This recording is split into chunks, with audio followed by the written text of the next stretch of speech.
tell it to you straight. How we talking basketball without a Jordan Brown debate? If you got the hottest takes, you better come and make your case. If you win a couple games. Welcome into the newest edition of JTS After Dark, Jtimesports After Dark, featuring Jai of the Hey Jai podcast. This podcast is brought to you by imsproductions. And as always, of course, how we start every show, don't forget to follow the social media handle Jtimesports on all of your favorite social medias. Literally all of them, except TikTok for a lot of reasons that I won't get into right now. But so screw TikTok. Other than that, follow Jtimesports, Jtimesports on all of your favorite social medias. We have a packed show for you today. We're going to cover pretty much everything on this show. And we always try to give topics, and then the topics go off the rails at a certain point. So, yeah, let's just say we're going to cover everything. We got the NFL, we got Colorado, we got Shannon Sharp, we have the WNBA, and of course we have our betting segment, Jack's Pack, which is going to be a little different from the audio show. Instead of just the picking against the spreads, we're going to do a little bit more in-depth gambling advice. But for all you degenerates out there, all you degenerates, myself listen, included. The 30th is around the corner. What you gonna do? What you gonna do? This is where men are made. This is where men are made. You got to do something. All right, but anyway, let's just jump into the league, man. Into the shield, as I like to call it, the NFL. Let's jump into the league as we pause this wonderful intro song by B. Roy for Jtimesports. Shout out B. Roy. All right, man. Jump into the league. 2 weeks in the NFL, bro. It's been incredibly interesting. The NFL has not disappointed, unless you're in the offense, and then it's disappointed a lot. Or you're in Carolina. Well, that shouldn't be disappointing to you. That should have. Well, not all the way. Let's just get into that. That was the big news from today. News that no one saw coming. I thought it was fake news when I first saw it. Bryce Young has been benched. It seems after 18 games, the Bryce Young experiment in Carolina is over. Going into the draft, I thought he was a bust. And I always say, if your comparison is one of one, it's hard for me to believe in you. And his comparison was Drew Brees. There's been one Drew Brees in the 102-year history of the NFL. It's been one. It's been one undersized. I want to give the caveat that Justin is notoriously bad at picking quarterbacks. So, except lately. What do you mean? What do you mean? I may have figured this thing out. What do you mean? I know CJ Stroud. Sam Darnold looks comparable. You did not. Sam Darnold does not count because he's a fucking vet. Sam Darnold doesn't count. He's a vet. I hate CJ Stroud. I don't remember you calling CJ Stroud. I honestly don't. I'm gonna let you have CJ Stroud. And you called Caleb. I did call Caleb. I like Jaden. How Caleb looking right now? Not great. I like Jaden. a lot. But that's partially alumni, partially because I like his game. But my big one was that Bryce Young was not going to be good. I don't think he's that bad as people make it. I'm going to be honest with you. I think he can be decent. I think he can be decent to good. When I look at his mechanics, I look at his drop back, especially that first year. I think he definitely regressed a little bit, which is crazy because he was kind of starting low. But, like, when you watch him at Alabama, same thing. Look, well, all these Alabama quarterbacks, and this is why I think that you can't, when you're judging a college quarterback, you can't judge by numbers. You can't judge by team record. You got to eye test. It has to be pure eye test. And even with pure eye test for Bryce Young should have been better than Mac Jones, Tua, and Jalen Hurts. Eye test. And he's so little. He's just so little. Like, and that was my whole complaint with him. Was the fact he had a good enough arm and he was elusive. You know who he looked like in college? Deshaun Watson, just smaller. Just 7 inches shorter. How tall do you think Deshaun Watson is? Like 6'3.5", 6'4"? No, Deshaun Watson's like 6 feet. Yeah, and Bryce Young's like 5'6". So it's like it's 5'6".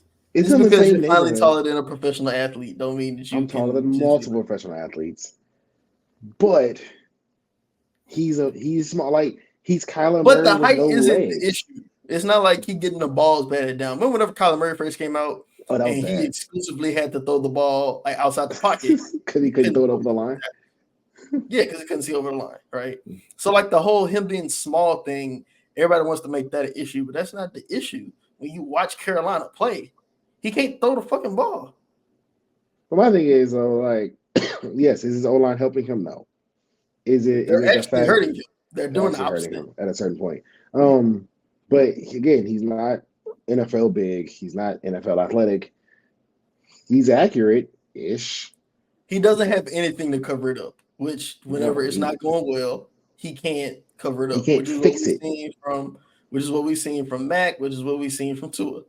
But look at them whenever they had things be stable. Mac in his rookie year, Tua as of late. When you have a plan, a structure, a system, they can drive the car. I think Bryce Young is good enough to drive the car. Is he good enough to whip that motherfucker? No. Is he good enough to go against Vin Diesel and his family? No. Just Stroud is.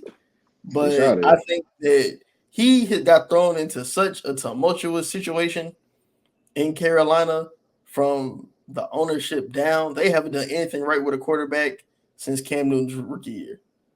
I was in the first couple of years of Cam. Even after the Super Bowl, it was over with. And the Super Bowl, he dragged nonsense to the Super Bowl. So it was just bad. Like they haven't done anything right by a quarterback, and it was just bad. And they made the mistake of trading up to get the quarterback that couldn't overcome bad. Yes. And he's not attractive to anybody. Like because he doesn't have the best thing that you can say about him is that he can play. I think he's good enough to be an NFL quarterback, but that's it. He isn't Anthony Richardson hasn't been good at quarterback, but Anthony Richardson is a freaking alien. Superb athletically. Athlete. My God, that bro, he was got hit and still stick 60. Right. So you can teach them how to play quarterback. CJ Stroud, he came in as an elite quarterback. Yeah, he came in top 10. He walked in the door and was like number 7 in the league. Like he's an elite quarterback, right? Trevor Lawrence, as much as I bash on him, and I think that he's really gonna probably end up capping out as his average, he has the skills to he can show you something, right? Herbert had the elite talent, not production, but the elite talent. Again, same case as Lawrence. He has all the physical tools that you would desire. Yeah, but Lawrence ain't really do shit but throw picks. But you get that, right? But then you have like a Joe Burrow. Some people are just so good at the position that it elevates the team. Some people are so good of physical specimens that it's kind of like, well, we can get you there to where you need to be. And then you have some people that are completely situation. Their product is going to be based on the situation. If you put a decent average situation around them, they're going to be a decent to average quarterback. Put a great situation around them, they're going to have great quarterback numbers. You put a bad situation around them, you're going to think they should be out the league. And I think that's exactly what happened with Bryce Young. I think you take somebody that only had 18 starts in the NFL, you don't give him a preseason, he has an entirely new offensive staff because you fired the other staff, then you brought in an interim staff, then you fired that staff, then you brought in a whole new staff. You let him play one series in the preseason, and yeah, I know I'm biting off Mel Kiper, but fuck it, I feel better about this too. Like you let him play one series in the preseason, and then you just like, okay, well, we're gonna bench him because he can't play anymore. It's not like he's doing anything too egregious. It's not like that. He didn't do what the fuck Will Levis did. Oh God, Will Levis repeatedly doing shit like that. If he was playing like a bonehead, okay, yeah, bench him. I'm not gonna lie. He ran through like 27 interceptions his rookie year. He did do a lot of them. You know what I'm saying? Like, that's what I'm saying. Nobody want to give these quarterbacks a chance to develop. Nobody wants to put them in a situation to develop because we've seen such high level I say we're in the golden era of quarterbacks. I would agree. Right? Remember, talent wise. I think like talent wise. I remember like it was like 2016, 17, 18 in the NBA. And we was like, oh my gosh, we're in a golden era of point guards because you had Russ, Harden, Curry, Kyrie, you know, all these like just dynamic. He said the back end of John Wall, Harden was technically a point guard. Yeah, bro, you had like all these dynamic guard or just guards in general. You had all this dynamic guard play, right? That was going on to where it's kind of like, okay, that's what we need. We need a guard play. And then you get the Lakers going to draft the D'Angelo Russell. D'Angelo Russell averaging like 10 points his rookie year or some shit like that. It's like, okay, we're not going to give you time to develop because you were supposed to be good right then and there. So we trade D'Angelo Russell. And I think that's 2 points. That's what Brady was talking about. He was talking about how a lot of times we bash these quarterbacks for being bad when instead their organization isn't taking time to develop them properly. And they just toss the baby out the bathwater, basically.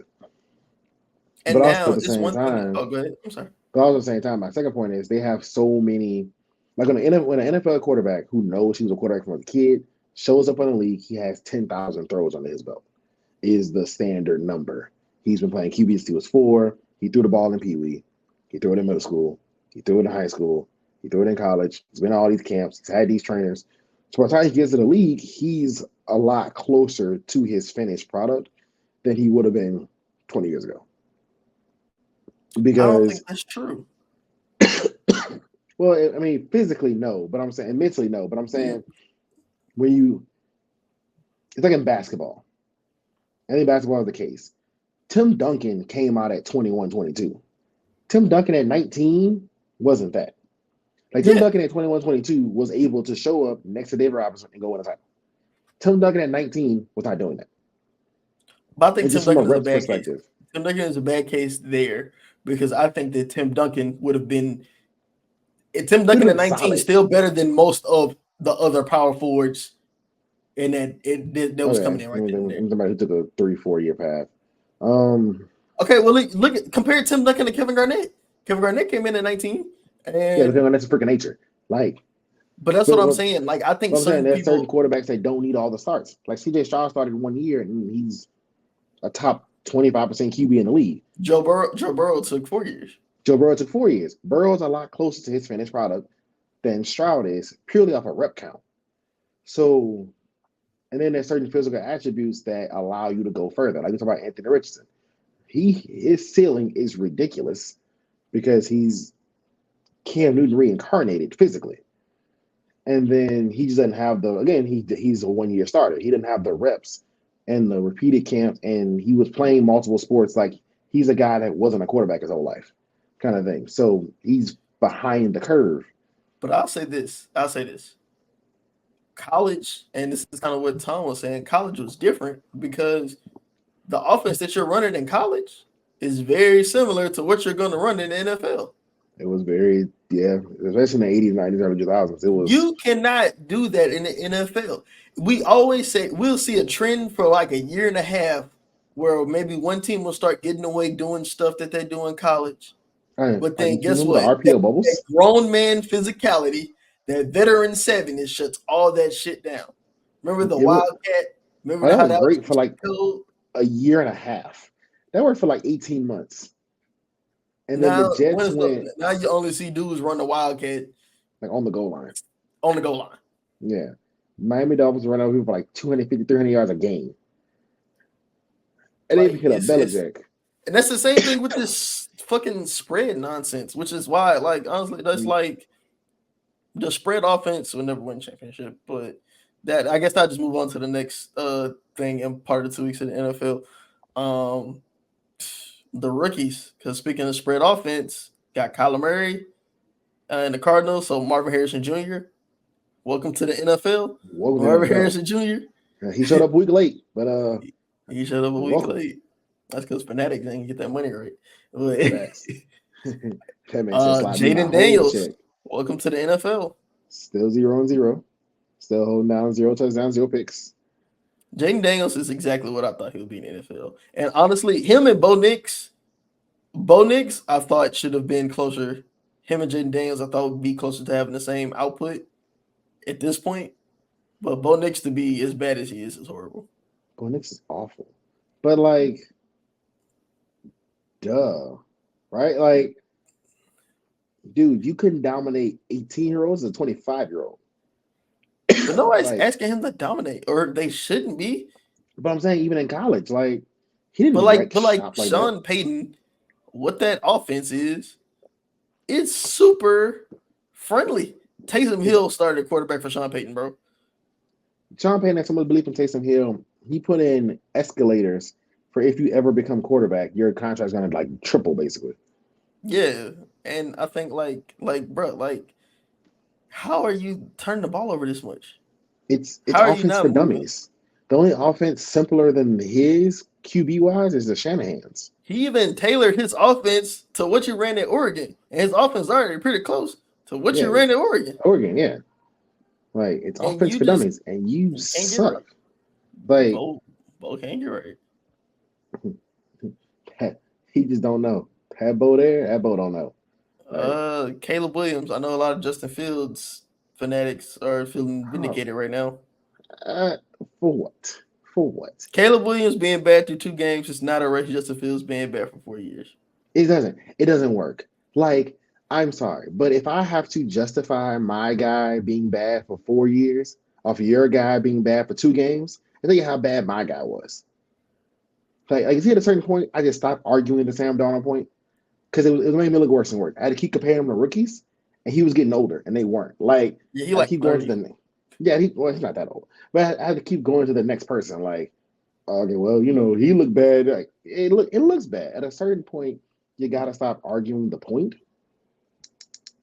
You're taking a guy in his second game, played a good Houston team, and who did he play the first game? They played the Titans, which Will Levis kind of gave him that game. The Will Levis immortal fall to the knees, hand on the head meme. For him to do that shit twice is crazy. Yeah, no, that's insane. But like you play a solid Titans roster. Will Levis sucks, but a solid Titans roster, and the Houston Texans, who's gonna fly away and hide in the AFC South and win a division and host playoff game. So it's not like you played the bottom of the barrel. I can see if you played the Giants and you played decent teams and decent defenses. I think that people overrated Caleb Williams. Not saying that he won't ever be good, not saying that he won't ever be that, but to come in, this is why you don't compare people to Patrick Mahomes at all. You don't compare people to Patrick Mahomes. Because everybody forgot. You don't compare people to Tom Brady. You don't compare people to Patrick Mahomes. You don't compare people to Aaron Rodgers. Or Drew Brees. Because it's like, man, like you got to give, especially for rookies, I try to find like an average type player to compare them to. Like, I like that. Probably in our early best, and I find your worst, and I put you somebody in the middle. Yeah. Like I said that like Jaden Daniels was Geno Smith with more juice. Right?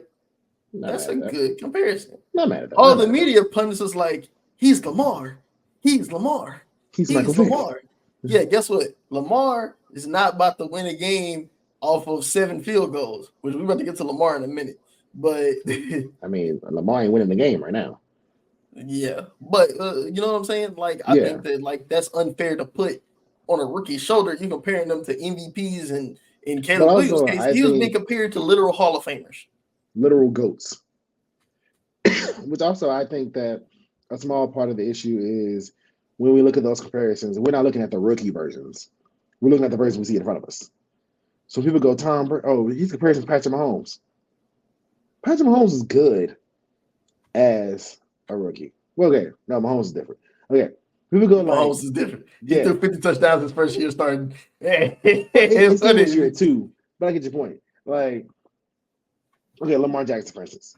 People forgot Lamar Jackson basically ran the wing T from shotgun his whole rookie. Lamar Jackson completed 50% of his passes, had 7 touchdowns, 7 interceptions, and won 7 games. 7-7-7-7-7. It made to the playoffs, and he got thrashed because they decided to run dime.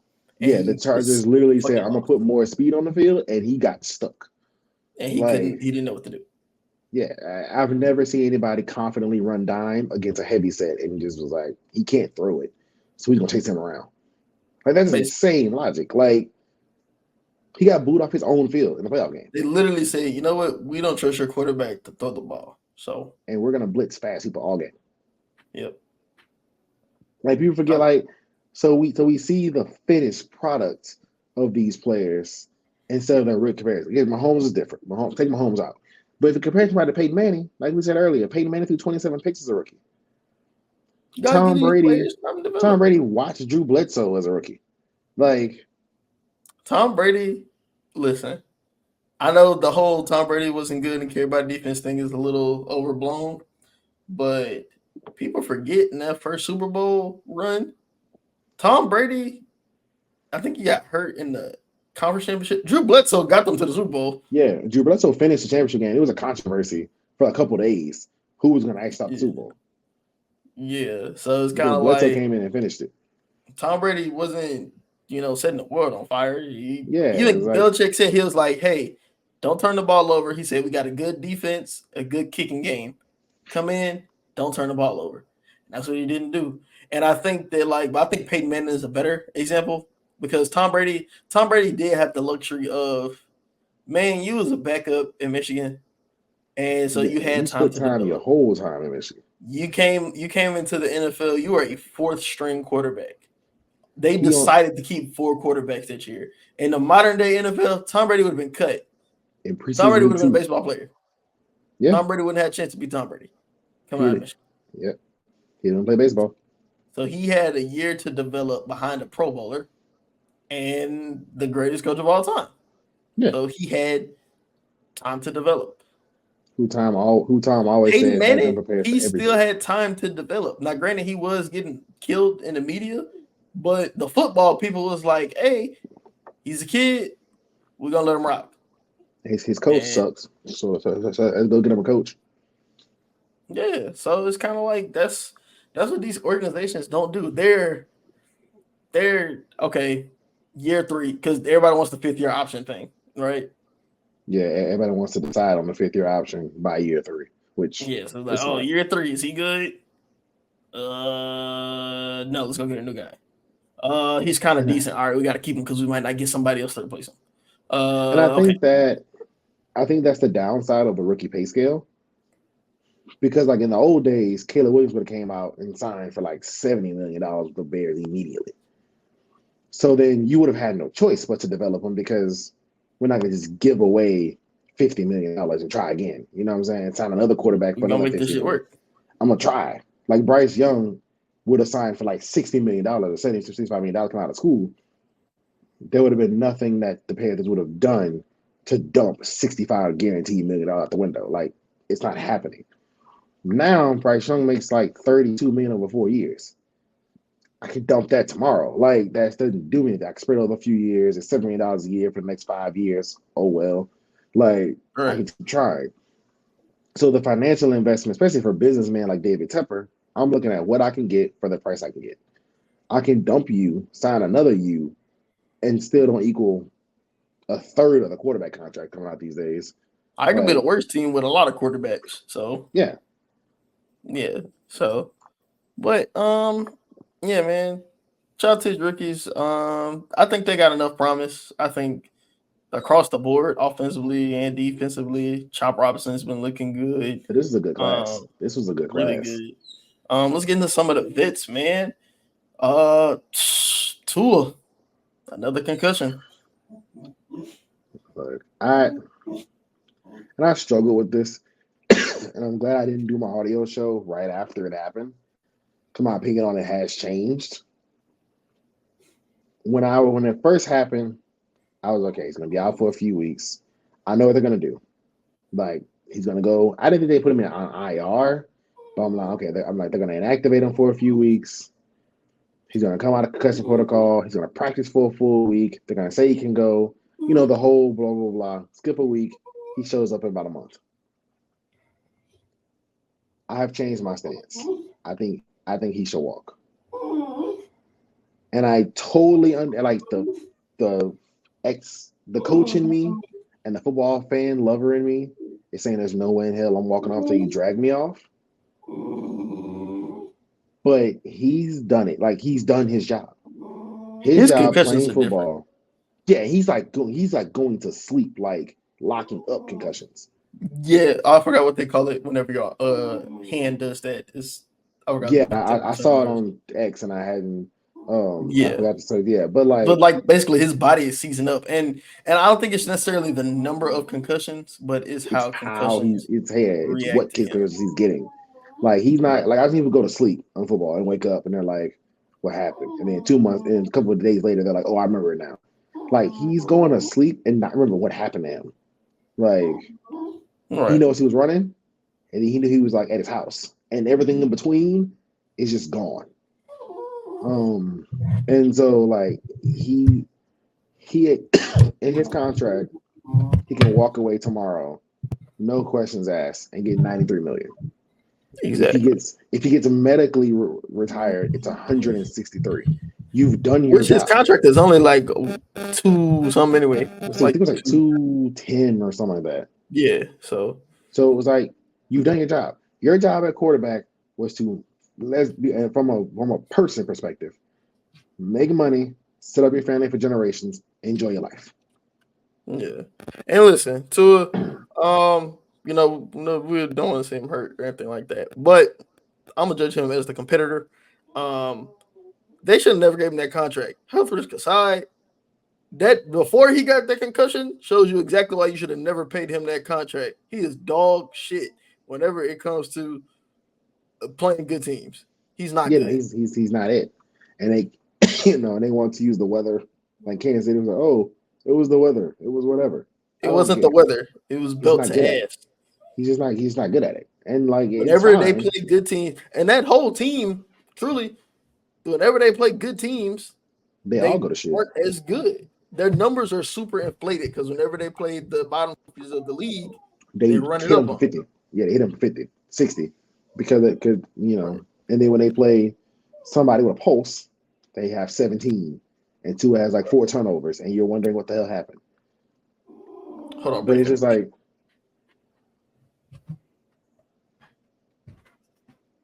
did I pause it? No.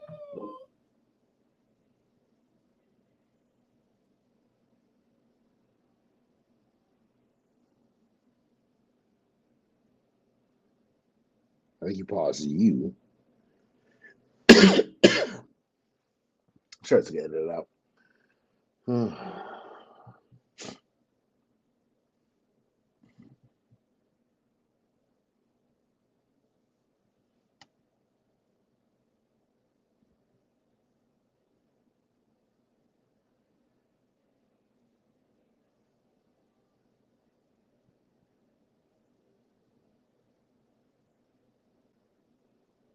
All right, we're back. All right, we're back. All right, yeah. So in regard, like I said, we see when at 2 points, like he should never got the contract to begin with. I think they felt pressure from the outside, kind of what we were speaking about. They looked and was like, we kind of can't guarantee we get anybody better, and we know how this looks if we get somebody worse. And the market dictates this, so let's just sign him. And it's like, yeah, but now you're on the hook for, I don't even be just mental here, but an injury-prone, concussion-prone, not so talented quarterback that if he gets medically retired or goes to a neurologist, he's supposed to meet with some neurologist soon, and they say, hey, we recommend you stop playing football, you have to give him $193 million, and you still have to find a quarterback. And I'm sorry, but Snoop Huntley can't be the answer. You have a hard ceiling with Tua, a very hard ceiling, which is you're going to be good enough to make the playoffs, have a winning record. You will not win a playoff game. You might get one depending on where it is. No, you won't. They can't be good teams. If he gets he's 1-10 in his last 11 games against teams with a winning record. That's not good. He can't beat teams with a winning record. Not even good teams, just teams who had a decent record. Teams who don't suck. And you know who they beat? Dallas. That was the winning team they beat. And Dallas only wins. Dallas only is that's not a real win. And they beat Dallas on the road. That's not a bad one. Dallas was on the road. They beat Dallas at home. I'm sorry. Oh, okay. Dallas at Miami. The Cowboys probably partying on that. Barely, and they barely beat them. Like the Bills, everybody was talking about how compromised the Bills look. Josh Allen had to be Superman against the Cardinals. Josh Allen was real Clark Kent against the Dolphins, and this is before Tua got hurt. Tua threw 3 interceptions in the first 2 quarters, and they were just bad throws. They were horrible ideas. It was just bad ideas. Like, and it's gonna sound messed up. It is. So a fair warning at a time. Remember that game where he allegedly had the back injury and he played the next game that actually got concussed? Remember how bad those? He was already concussed. Yeah, he was already. That's just he was concussed the week before. Remember how bad some of those throws were? We were like, God damn, what's wrong with you? He has to be concussed. No, I mean that's what I'm saying. Like that's how bad he was playing against the Bills. Exactly. Week. We know he was concussed again in that last instance. This time the fact bad. Like that can't be the same play. Like me with a head injury and me regularly can't operate the same. And this is their team. Yeah, they can't do anything financially. They're smacked against the wall. They paid Tua all this money. They re-up Tyreek again, all this money. Waddle has all this money. Jalen Ramsey has all this money. Jalen Ramsey hasn't been Jalen Ramsey in a very long time. I hate to be the one to say it. He has a hell of an agent. 2021. That's the last time he was. Might have been 2020. And even then, he was, you know what I mean? Jalen Ramsey ain't been Jalen Ramsey in a long time. Like, no one fears Jalen Ramsey anymore. Nigga, used to be when he was at the Rams. Don't throw it over there. Like, don't even look over there. Like, don't glance. He kind of relegated to a nickel corner now. Yeah, he's a covered 3 corner. He don't even play man anymore for real. Not really. If he's playing man, he's off. Like, he's not the corner he used to be. Yeah. So it's just like he's still a good player, but like, man, for him to that's crazy. So Tua, who else is disappointing us right now? You want to go to the AFC North and how the Steelers and the Browns is dominating, or let's talk about the teams that everybody thought were going to be dominated? Oh yeah. No, the AFC North standings incredibly predictable. It's led by the Steelers, the Browns, with Justin Fields. Yeah, Justin Fields is Steelers, Deshaun Watson's Browns. Which that's a slight now, right? Somehow have 4 wins? 3 wins? Yeah, because the Browns are 1-1. And yet somehow Lamar Jackson, reigning MVPs, Ravens, and Joe Burrow, the people's MVPs, Bengals, somehow 0-4. Yep. Yeah, so. Cause that totally was supposed to happen, right? 0-4, bro. 0-4. They don't have a win like anywhere. Like the Ravens lost to the Raiders. And look who they lost to. And listen, we're Patriots fans, which that was a great win. Shout out Coach Mayo. And I ain't gonna lie, I like the way we look. But we look against Seattle too. We look good against Seattle too. We did. Now that was his first rookie coaching mistake. How that looked. Yeah. You go for it on 4th down there. You have to, and fine. Whenever you don't let Jacoby take that sack, which that's kind of on Jacoby, that's kind of on offensive line. That was an organizational mistake. Just failure moment. That was a failure moment. But anyway, we'll get to them down the line. But the Bengals, they are what they're supposed to be. I'm calling for Zach Taylor's job, bro. If you calling for Zach Taylor's job, I would actually. That's a spot coach. I wouldn't mind seeing Clint Kubiak in. The new OC for the Saints, who have Derek Carr looking Clint like Kubiak, you mean the future head coach for the Saints? Probably. But yeah, like probably. Like if I'm an I didn't forget Dennis Allen was on your he's gonna be the first coach fired in midseason. He is. And Clint Kubiak's currently saving his job. But I think that'd be if the Bengals do move on from Zach Taylor, I think that'd be a good spot for Clint Kubiak. Because if he's making, like, no offense to Derek Carr, but Derek Carr is not Joe Burrow. So if he's making Joe Burrow, the Saints scored on their first 15 possessions of their season. Kinda is. Don't do that. Derek Carr. If Derek Carr had T. Higgins and Jamar Chase. Don't do that. Don't do that. Joe Burrow and Derek Carr. This in 2024, Joe Burrow and Derek Carr. We don't want to talk about it. I didn't freeze, but let's not be disrespectful. Let's not be disrespectful on a beautiful. I love Joe Burrow and LSU Joe Burrow, but Cincinnati Bengals Joe Burrow, I'm kind of cool off you. Let's not be disrespectful. All right, because we have the numbers to back that up. That's not true. Anyway, Clint Kubiak could be good in Cincinnati. Now, one thing I do want to talk about the AFC North. What's up with this John Harbaugh slander? Mike McDonald is playing well. He's coaching well in Seattle. He's coaching well in Seattle, and the way the defense looked, it is such a significant fall off without that much of a fall off in personnel. You're not about to sit here and tell me that Patrick Queen was that pivotal to the Ravens operation to where they act like they just can't do shit this year on defense. Well, Mike McDonald schemed up 4-man pressures that looked like 8-man. Like, the amount of pressure he got with 4 people was insane. Yeah, like, he got Justin Madubuike paid. Jadeveon Clowney looked like, oh shit, like that's what he's. It looked like the Jadeveon Clowney that we thought we was getting come out in college, 2014, 13. Yeah, like that's number 1 pick Jadeveon Clowney. Like I don't know what the other guy was, and he brought that out at 30. Yeah, like I don't know what 4-man. Like it was insane what he was doing 4-man pressure wise. Losing to the Raiders is bad. Justin Tucker can't kick from distance anymore. I don't know what Which is weird because that was like his thing. Yeah, his thing was like, 63 yards, bet. He literally has the record for the longest field goal. 66 or 67, one of the two. 67 against the 67 against the. And then you do it indoors. I think they 6-7 against the 1-17 Lions that year. I remember. Yeah, but saying, didn't he do it indoors? Yeah, it was against the Lions. Like, yeah, he can't kick from 50. He's like one of his last 9 from 50.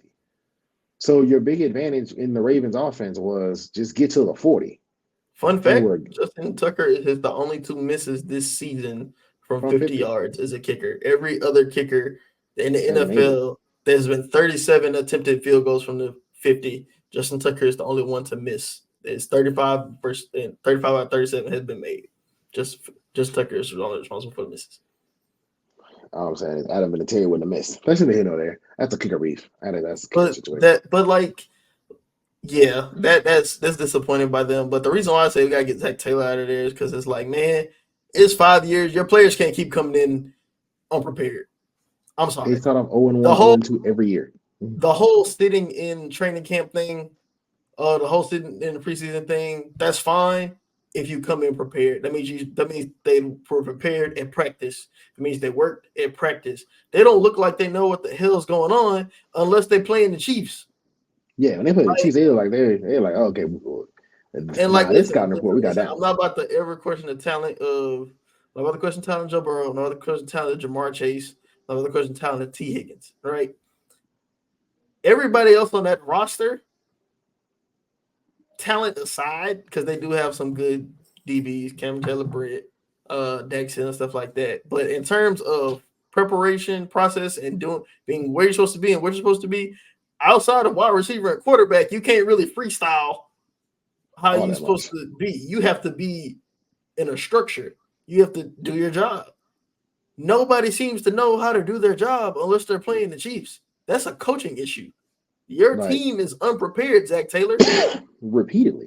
You're supposed to be an offensive head coach, and your offense is throw it to Jamar, throw it to T, Joe Burrow, or if they covered somebody, that means that somebody sprung open.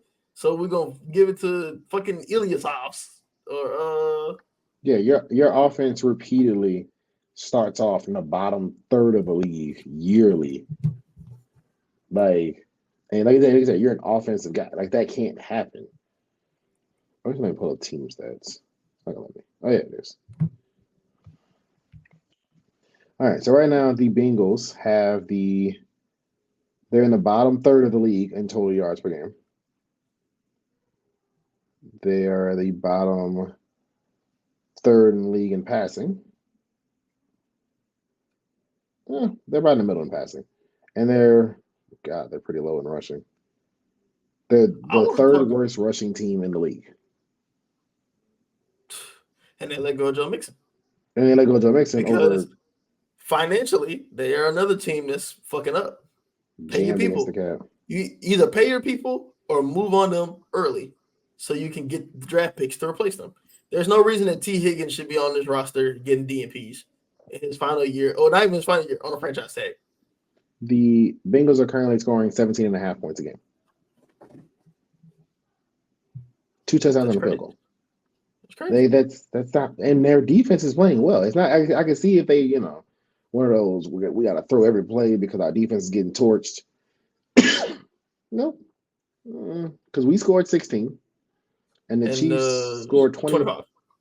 Yeah, so your defense is giving up 19 points a game, and you're 0-2. Like that because you're unprepared. Because you're unprepared. You don't really. They're gonna hit their stride in the middle of the season. You can't rely on that, bro. Because you can't go down every year 1-3 and then claw your way to a playoff spot every year. It's a reason why your quarterback never finishes the season healthy and never has a legit training camp 50 times trying to get you back into the playoffs. And media, we got to stop assuming that the Bengals are going to be good just because they play the Chiefs hard. The Bengals are in an elevated class because they do well against the Chiefs. Joe Burrow is considered where he is by most people as a quarterback because he beat Patrick Mahomes. But whenever you lose to everybody else, that's what you do. His numbers back. It's fine. No, they don't. Yeah, they do. Tua's numbers got him as a top 3 quarterback then. So Tua and Brock, if we just go by numbers, the Tua and Brock Purdy is Mahomes, Tua, Brock Purdy. Don't do that. If we're going just by numbers, then Josh Allen is the best quarterback of all time. Yeah, I also don't do that either. Okay, so that's what I'm saying. Like, it's not just that, bro. It's because of Mahomes. It's like whenever I could in the group chat for this, so I'm not gonna use this one specifically, but whenever niggas play LeBron hard, that's what it is. It's like, oh, okay, you get a bump. It's like, you the one that was able to have LeBron's number. You telling me? Like how Tatum got that bump for years. What? Tatum bump. They gave Tatum elevated after that rookie season against LeBron to a status that his game never helped him. But I didn't even know that. Anyway, we're not basketball season, yeah. But so since we're doing the numbers thing, first things first, had a great graphic. What a nerd. They actually had 2 great graphics. The first graphic was from 21 and 22, where in those 2 years, Burrow was 4th in record, 1st in completion percentage, 1st in passer rating, 2nd in yards per pass, 3rd in passing touchdowns, 4th in passing yards per game, tied 1st in playoff wins. And then there's this team stat. Then there's this month stretch post ankle injury, pre-hand injury, just a few months ago, where he was 4-0 that month, 75% completion percentage, 283 in the air, 10 touchdowns, 2 picks, with a pass rating of 111, which led the league. Who they play? I don't know. If you're a Super Bowl contender, who you play? They played 4 NFL teams. That's what they played. So, okay, well then, Tua. Then we got disregard everything that we said about Tua and put Tua there. Listen, with my eye test, I know Joe Burrow's an elite quarterback, but he does get a bump because he beat Patrick Mahomes in perception. And we're not about to. If he would have went to the Super Bowl and they didn't play Patrick Mahomes, if Patrick Mahomes tore his ACL that year and they made it to the Super Bowl, it would not hit the same as we beat Patrick Mahomes to get to the Super Bowl. Tell me I'm lying. Probably not, but that's what I'm saying. Because we can't play the if game with the past. I'm not playing the if game. I'm playing exactly. Let's not play the if game. Right now, they're an 0-2 team. They're an 0-2 quarterback. They have an 0-2 quarterback. And so is Lamar Jackson. But they did so is Dave Jones. Yeah. So is Bryce Young. So is Caleb. No, not Caleb. Not Caleb Williams. His defense won the first game. Not 0-2? Them bad Patriots. Jacoby Brissett's not 0-2. Oh my gosh, we were definitely clearing the bar. Oh man. But you know who isn't clearing the expert bar? Colorado Buffaloes. They should be. We're about to speed run. They shouldn't be. They shouldn't be. No, they're clearing the exact bar that I set for them at least.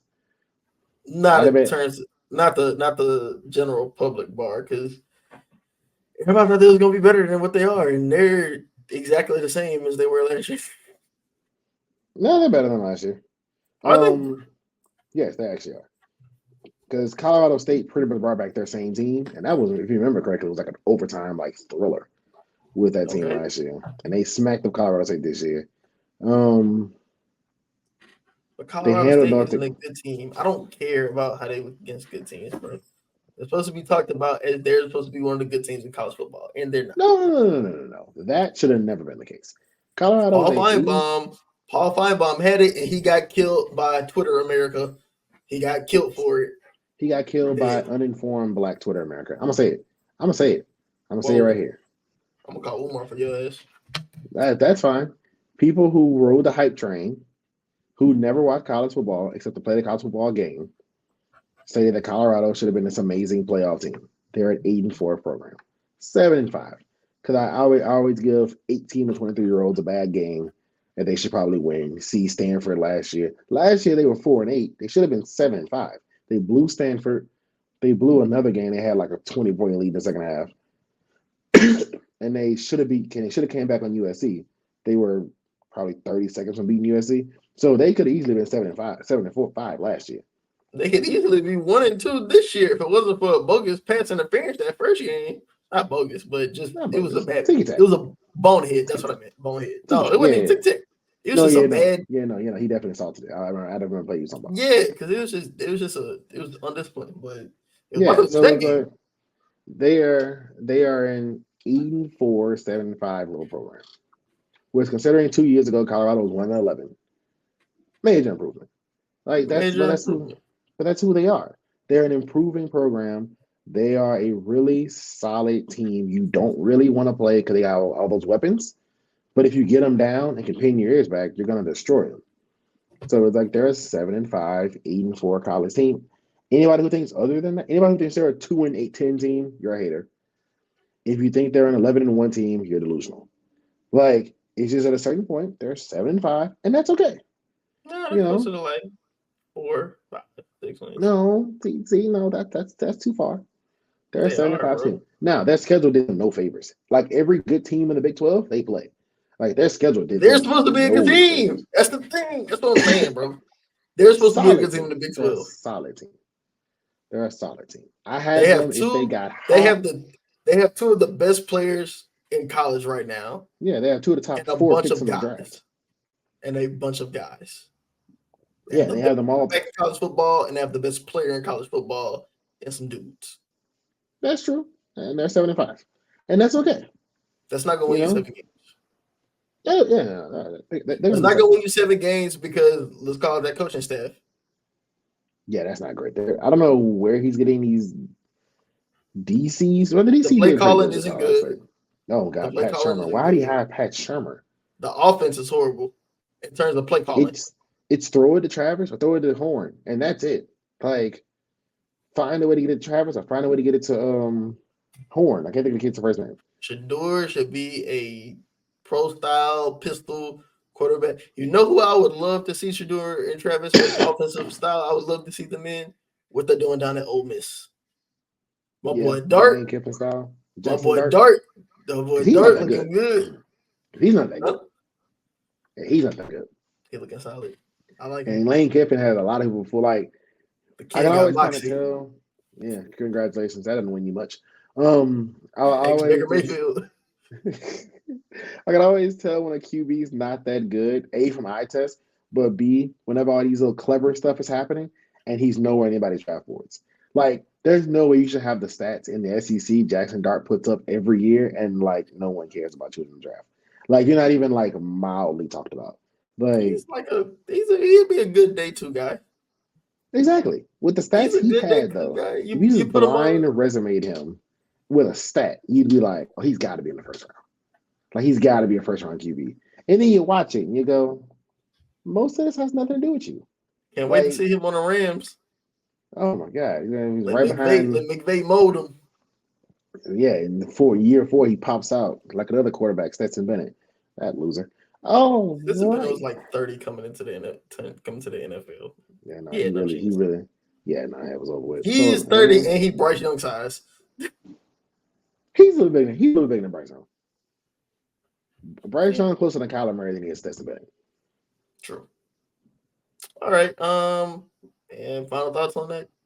Not really. Yeah, it's a 7. Like it's a 7-5 team. I think we had a lot of social media uplifting of the team that shouldn't have existed. But they're a 7-5, 8-4 team. Okay, so we have 10 minutes left. We're gonna spend about 5 minutes on Jackpack. Do you want to do Bill and Tom Media Goats or Ray J / or Shay Shay? I hate you. We have to do the Shannon Sharp thing. We gotta do the Shannon Sharp thing. We We're gotta gonna do the come Bill Shannon and Tom. We can get Bill and Tom another week, but just a little tidbit: Bill Belichick is smoking the shit out of Tom Brady right now on the media tip. Oh, you know, Bill Media and Tom Media ain't even close. Tom Brady had a better game. He had a better game. In week 2, it was better, but that's because he got you saw he was getting loose and really criticizing quarterbacks. And he was criticizing the players, which is what we want to see from Tom. And that's what I was thinking. I'm like, he's gonna have to just get loose. Like, instead of getting so analytical, he's gonna have to just talk. That guy can't play. We wouldn't do that in New England. Like what he said about the rookie, he was just like, I'm gonna be honest, no. I wouldn't throw it to him, yeah. I'm not throwing it to him yet. That's what we want to hear. But man, oh man. Bruh. You know who was throwing that thing? Michelle. This freaky ass old man. Oh my goodness. That was the wildest, like 10 hours on social media in a very long time. Because I missed it when it first broke. I'm not gonna lie. Like when it first originally happened, whenever the live first happened, I missed it. So I just came on Twitter like an hour later and was like, why is Shannon Sharp trending about Instagram It was just Live? like Uncle Wallet, and I saw the Instagram Live. I was at work, so I couldn't like listen to it. So I'm waiting on something on the screen. And I'm like, okay, well, nothing's on the screen. So then whenever I got on my break, I put everybody and I listen to it, and I just hear like, yo, sounds like 6. And then it was, yeah, all I saw was Uncle Wallet, Shay Wallen. And I was like, what are you talking about? But again, there was no photo. And then the video didn't show anything. Like I said, I was like, I'm at work, so I'm like, I can't like just play the sound. I don't know what the sound is. Right. So, bro, just putting in the headphone and being like, I'm sorry? Like, he did what now? And then, of course, he put out that he was hacked. So I was like, okay, maybe he got hacked. That's a weird thing to get hacked with. But hey, like, you know, it could have been a Paul Pierce hit job. Again, weird thing to get hacked by. But hey, so on and so forth. I figured he wasn't hacked when Nightcap had the graphic about like Unc tells all or whatever. I was like, this nigga wasn't hacked. I figured he wasn't hacked. Well, 2 things. One, Terrell Owens, you blew up the spot like a motherfucker. He was just like, oh, that boy sounds familiar. But I figured he wasn't hacked whenever we heard that big country ass. Yeah. He said, yeah. Like, I was like, all right, bro. Like, yo. You weren't hacked, dog. You weren't hacked, dog. It is okay. Nah, I do have a question. I do think that he did it. I do think that he did it on purpose. He'll deny it, which is fine. That's what he's supposed to do, right? I think he did it on purpose. Why do you think he did it? It couldn't just be to sell some new Viagra pills. No. It can also not have been for merch, although he got that merch done really fast. I think, honestly, it's a lot of people that say, like, it's a lot of things that's going on. Some people say he did it for publicity. I don't think he did it for publicity. No. Some people say he did it for the Viagra play. Some people are saying that he did it to dispel the rumors. I'm going to say it. Yeah. Well, listen. Shannon Sharp is a grown man. 3 kids. Yes. He can have sex with who he wants to. But my boy, if you was doing that to try to dispel some gay rumors, it didn't work. It didn't work. The follow-up didn't work. I don't think Shannon Sharp's gay. But I could care less. That don't really help. Yeah, if that's the goal, that kind of it's the definition. If that's the goal, that's the definition of trying too hard. Like, yeah. And then the merch. It's like in school, whenever like, they were like, oh, I think you're talking to that girl. You must like her. And you start trashing her for no reason. You're trying too hard. That was like the whitest example you could have gave. Like, oh my. Well, I was trying to think of something that was not like, I feel like it would have turned like dirty. Nah, well, we know the dude that's like, we all know the dude. This is kind of like everything he talk about is sex or like, man, where the bitches at? So horny, man. I'm all this, like all the time. We all know and then like, and then you all know it's like, yeah, you're not getting anything. Like, even the way you're talking about this proves like you've never done this activity.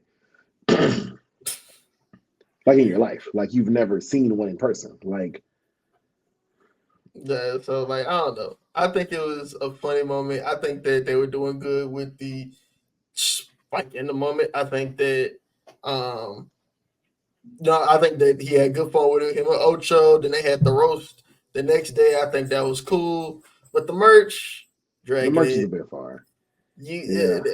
Like about 3 episodes on it. Okay, we get it. But you just have to like it is what it is. Paul Pierce is somewhere fuming because that man ain't do nothing but get a haircut. He ain't do nothing but get a haircut. He can't control who in the barbershop. He can control not putting on IG Live. So he can. Shannon can control not beating the Doonies down on IG Live too. I mean, I agree, but it's one of those. We see your face with the scantily clad women doing provocative dancing. It's a job. It's a job. It is a job. It's an honest. It is a day's work. But like the whole no face, no case thing kind of helps. Yeah, just the JTS after dark for the stripper stories. But hey yo, that's behind the paywall. All right, man. Well, speaking of packing something like Shannon Sharp, let's get into these Jax packs. All right, so Jax crazy. That sounded insane. I was going to zoom past it. All right, so Jax Pack is our NFL betting segment. Now, as you guys know, on the audio show, so we pick a pack of 5 games. We pick it against the spread. For the video show, I wanted to do things a little bit different. That's the last one. That's the last one. That's the last one. These picks gonna make you growl. All right, so because the Thursday night show won't be in the audio show, as the audio show will come out on Saturday, I will pick the Thursday night game against the spread. New England is getting 6.5 points at the Jets. Take the Patriots here. I don't see how New England getting 6.5 points. It's one of those lines where they do them in Vegas, and I go, "You're trying to give money away, trying to add it to a parlay." Like, I don't understand this line at all.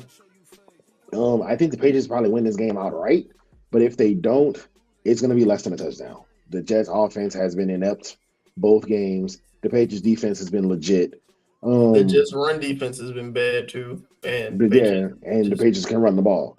So it's one of those games where I don't see either side going over 24, and 24-20 seems like a good score, even if the Patriots lose. And it's a short week, man. And Thursday nights. And those games are always super low scoring. They're always sloppy. Both teams are coming off games. The Patriots feel like they could have won, played well. The Jets feel like they probably should have lost, played bad. And so you get that kind of mix on Thursday night. Division rivals. First game without Belichick in this rivalry. But Patriots plus 6.5 there. All right. So let's go to a little bit of a 4-point teaser. So in these 4-point in a teaser, you can add points to a certain side, but you got to pull those points from somewhere else. Your 4 points is your total amount. So the Eagles' real spread is plus 2.5 at the Saints. I don't know why the Eagles. Well, I know the Eagles getting points here. It's a Saints home game for one, and the Saints have the number 1 scoring offense in the league by a vast margin. They're averaging 45.5 points right now, I believe. However, I would like to tease the Eagles up a couple points, bring that spread down to 0.5, basically make it a pick 'em. And I'm going to add those points to the Packers because currently the Packers are plus 3 heading into Tennessee. I don't know what point spread. I don't know what teams Vegas watched, But I wouldn't take it. The Packers getting 3 points in the Tennessee, that's going to be in Jack's Pack on the Audio Show. I'm telling you that now. The Packers getting 3 points heading into Tennessee, I'm going to tease that to +5. So now it's almost a full touchdown. So and now it's Eagles +5 at the Saints, Packers, Eagles +0.5 at the Saints, Packers +5 at Tennessee. That's my teaser. I have an over-under in here as well. I have 2 over-unders in here as well. Carolina and Vegas. Currently, their over-under is 40.5. Take the under. Just hammer the under. Both teams have solid defensive personnel. Andy Dalton's getting the start for Carolina. I'm not sure how willing Carolina is to win games, especially because they own their first-round pick this year. So I'm not sure how willing Carolina is to win games. And Vegas doesn't have a great offense because Gardner Minshew's playing quarterback. And it's a road game for Vegas. Take the under. And Ravens at Cowboys, their over-under is 48.5. Take the under in that as well. Exactly. Their over-under is 48.5. Definitely take the under in that. I would take the under on there as well. The Cowboys have been struggling offensively. The Ravens can't score a lot, and Tucker's missing field goals, which is primarily their offense. So, although this game will be indoors, I would take the under on that as well. But that is our NFL betting segment. Jack's Pack. All right, man. Another great show. What you want to lead the people with, Jackie? Again, follow Jtimesports on all your favorite social medias. Also, follow Imsproductions 2023 on Instagram and also YouTube as well. Just remember, if your favorite team is in Alabama, you suck at life. And if your starting quarterback is Tua Tagovailoa, according to Jai, you can't win a playoff game. He said it, not me. I didn't. You can't. I don't care. He said it. I didn't. You can't. He said it. Oh, and if you have an Alabama quarterback from the last, century, you're not going to win a Super Bowl unless your name is Bart Starr. All right. So that is all I have for this beautiful podcast. This is a great show, actually. Jai, do you have anything you want to tell the people? Go Pats. Go Pats for sure. Go Pats. And subscribe to the YouTube channel. You're going to see this reel posted across our socials. Subscribe to the YouTube channels. You know what I'm saying? JTS After Dark. Signing out. No, that was corny. I was about to do the salute with the. I was about to hit the lip bite. The card. I saw the lip bite starting. I saw it. That was nasty. Oh, before we leave, Ben Simmons redemption season. I'm calling it early. It was a great show. I'm calling it early. We're gonna get aggregated so hard for this. Oh, it was such a great show. JTS After Dark, we out, baby. Yeah. Win a couple games, he might even show you grace. JTS on every platform. Better watch out, cause I'm coming for the spaceship. We even tweeting on Twitter, you can meet us in the spaces. Highlight clips of sports news, yeah, you gotta embrace it. We never had it easy, we just came from the pavement. I might be controversial, but I like to make my statements. This is just Jtimesports, come and get your weekly takes. His opinion from the heart.